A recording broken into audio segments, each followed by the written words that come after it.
Welcome to Blizzard Fire. We hope this video helps fire up your solution.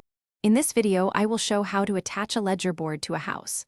Begin by confirming the rim joist is continuous and sound, then mark the ledger height using a level. Cut away siding and flashing where the ledger will sit, and install a water-resistant barrier behind the ledger to prevent moisture.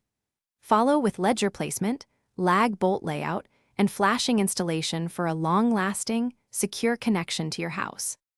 Select 1/2-inch lag bolts or structural ledger screws and lay out holes at 16 inches on center or closer, as required by load.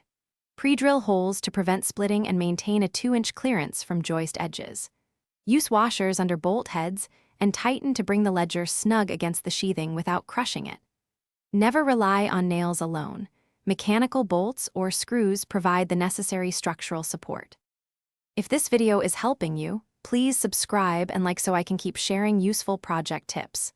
Quick recommendation: grab leak-proof meal prep containers to keep lunches spill-free while you work. They stack well in a cooler and clean easily.